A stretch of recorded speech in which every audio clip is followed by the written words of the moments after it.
بسم اللہ الرحمن الرحیم نحمدہ ونصلی علی رسولہ الکریم۔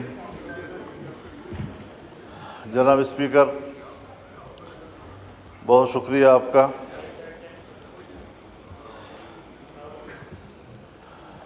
جو صورتحال امن و امان کے حوالے سے اس وقت ملک میں ہے، یا پھر بے روزگاری کے حوالے سے جو صورتحال ملک کے اندر ہے، میں اس پر کچھ عرض کرنا چاہوں گا۔ اس سے پہلے بھی میں اس ایوان میں یہ عرض کر چکا ہوں کہ بلوچستان اور خیبر پختونخوا میں بدامنی کی وجہ سے حکومتی رٹ ختم ہو چکی ہے اور مسلح قوتیں وہاں حکومت کر رہی ہیں، وہاں پر ٹیکس وصول کر رہے ہیں، روڈ کے اوپر پلازوں پر ٹولز وصول کر رہے ہیں، اور راکٹ لانچرز کے ساتھ اور انتہائی اعلیٰ ترین اسلحے کے ساتھ لیس گاؤں گاؤں پھر رہے ہیں، سڑکوں پہ وہ پہرے دے رہے ہیں۔ اور ابھی جو حال ہی میں بلوچستان میں ایک ہی دن میں 4-5 مقامات پر ریاستی اداروں پہ حملے ہوئے، ہماری مسلح افواج کے جوانوں پہ حملے ہوئے، یہ سب چیزیں وہ ہیں کہ اگر ایوان اس پر غور نہیں کرے گا تو پھر کون غور کرے گا؟ ہم کبھی بھی ایسے معاملات کو سنجیدہ نہیں لے رہے ہیں، چنانچہ دونوں طرف صورتحال جذباتی ہو جاتی ہے۔ ایک فریق اس کہ پھر وہ علیحدگی کی باتیں شروع کر دیتا ہے، دوسری طرف بھی ہم طاقت کے ساتھ ان سے نمٹنے اور ہم مکمل طور پر ریاست کے تحفظ کے لیے آخری حد تک جانے کے لیے تیار ہیں، اس قسم کے بیانات صورتحال کو اور جذباتی بناتے ہیں اور دونوں طرف سے ایک انتہا پہ چلے جائیں۔ وہ پاکستان کی سلامتی کے لیے آج ایک سوالیہ نشان بن گیا ہے۔ جناب اسپیکر، ان سارے معاملات کو سیاسی لوگ ہی طے کر سکتے ہیں۔ آج سیاسی لوگوں کی اہمیت ختم کی جا رہی ہے۔ جہاں معروف معاملہ فہم، تجربہ کار اور سینئر سیاسی قیادت ہے، ان کو سائیڈ لائن کیا جا رہا ہے۔ ظاہر ہے کہ اس کی وہ تجربہ بھی نہیں رکھتے، معاملہ فہمی سے بھی محروم ہوتے ہیں، جذباتی بھی ہوتے ہیں، اور اس سے معاملات اس قدر الجھ جاتے ہیں کہ پھر اس گتھی کو سلجھانا ریاست کے لیے بھی مشکل ہو جاتا ہے۔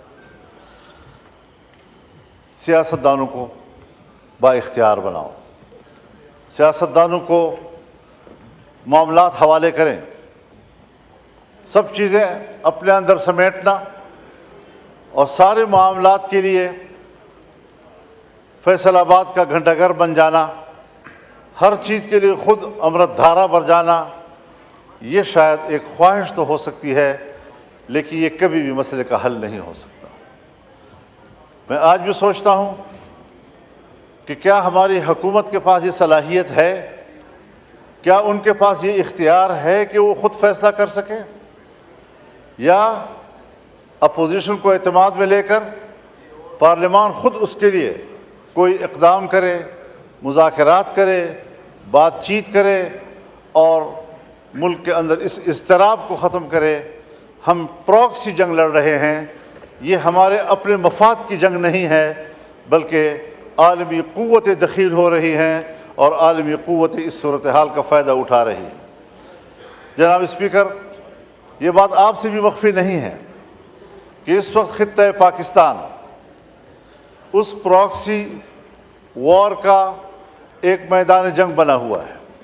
امریکہ، چائنا، سی پیک اور گوادر، یہ سارے وہ معاملات ہیں کہ جہاں پر ایک سرمایہ کاری کرنا چاہتا ہے جس کے ساتھ آپ نے معاہدات کیے ہوئے ہیں، لیکن آج ان میگا پروجیکٹس کے سامنے رکاوٹیں کھڑی ہو گئی ہیں۔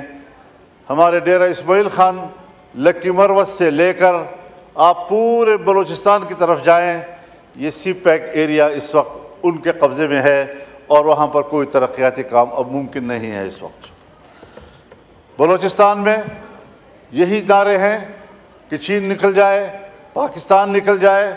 حالات یہاں تک چلے گئے ہیں، سنگینی کی صورتحال کا اندازہ آپ اس سے لگائیں کہ کچھ ایریاز میں آج اسکولوں کے اندر، کالجوں کے اندر پاکستان کا ترانہ نہیں پڑھا جا سکتا، ان کے اندر پاکستان کا جھنڈا نہیں لہرایا جا سکتا، ان کے کلاسوں میں پاکستان کا معاشرتی علوم نہیں پڑھایا جا سکتا۔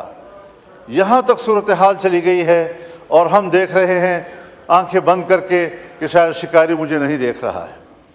اس تمام تر نازک صورتحال میں ہمیں قدم اٹھانا چاہیے، بڑی خود اعتمادی کے ساتھ ہمیں قدم اٹھانا چاہیے۔ حکومت کو بھی اپنی ذمہ داری پوری کرنی چاہیے۔ ہم لڑیں گے، اختلاف رائے کریں گے، تنقید کریں گے، اپوزیشن میں بیٹھے ہیں تو اپوزیشن کا کردار ادا کریں گے، لیکن اگر ملک کو ہماری ضرورت پڑتی ہے تو اپنے وطن عزیز کی چپے چپے کے لیے ہماری خدمات حاضر ہیں۔ پارلیمنٹ کو، سیاسی جماعتوں کو، سیاسی قائدین کو ملک کے لیے غیر ضروری سمجھنا، اس سے بڑی حماقت اور دنیا میں اور نہیں ہو سکتی جو ہمارے ہاں کی جا رہی ہے۔ یہ سنجیدہ صورتحال ہے۔ ہم ان علاقوں میں رہتے ہیں، شاید سندھ میں وہاں تو ڈاکوؤں کا راج ہے، آپ کو وہاں کچے کی صورتحال سے وابستگی ہے اور پریشان ہیں، لیکن یہاں ہمارے ہاں اسٹیٹ کو باقاعدہ چیلنج کیا جا رہا ہے اور صورتحال انتہائی مخدوش ہو چکی ہے۔ تو اس سارے صورتحال میں ہمارا کردار کیا ہو سکتا ہے؟ میں اب بھی یقین رکھتا ہوں کہ اگر پارلیمنٹ سے درخواست کی جائے کہ وہ آگے بڑھیں، بلوچستان میں جا کر بات کریں، لوگوں کے ساتھ گفتگو کریں، کے پی میں آئیں، وہاں کے لوگوں سے بات چیت کریں، گفتگو کریں، تو صورتحال کو دوبارہ واپس اپنے حالت پہ لایا جا سکتا ہے۔ لیکن اس انداز سے صورتحال مزید خراب ہوتی چلی جا رہی ہے، اور میں چونکہ تجربہ رکھتا ہوں، حضرت 2006 سے اس ساری صورتحال میں جب ریاست ناکام ہو جاتی ہے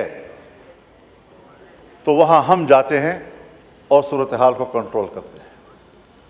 میں ابھی الیکشن سے پہلے افغانستان گیا، 1 ہفتہ میں نے گزارا، پاکستان افغانستان کے تمام شعبوں میں باہمی تعاون، سرحدات کا معاملہ، مسلح گروہوں کا معاملہ، مہاجرین کا معاملہ، باہمی تجارت کا معاملہ، ان سب پر تفصیلی گفتگو کے بعد میں مکمل کامیاب واپس آیا اور میں نے وزارت خارجہ اور پاکستان کے ذمہ داروں کو آگاہ کیا اس سے، اور وہ مطمئن ہوئے، اپریشیٹ کیا، کہا میکینزم کیا ہوگا؟ میں نے کہا وہ ریاست کا معاملہ ہے، میرا ذاتی معاملہ نہیں ہے، میں تو اپنی کیپیسٹی میں گیا تھا، ان کی دعوت پہ گیا تھا۔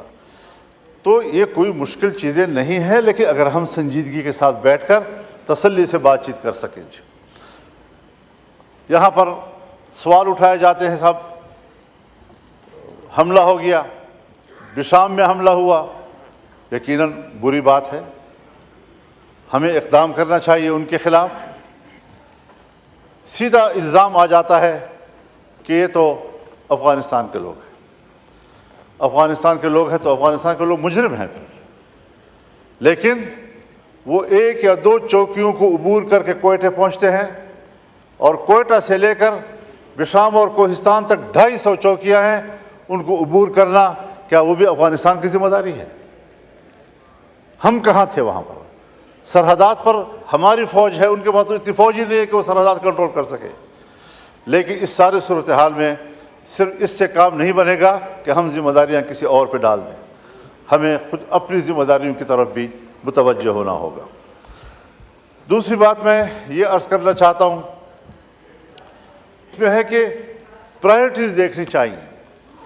اس وقت یقیناً یہ ایک اہم مسئلہ ہے کہ جو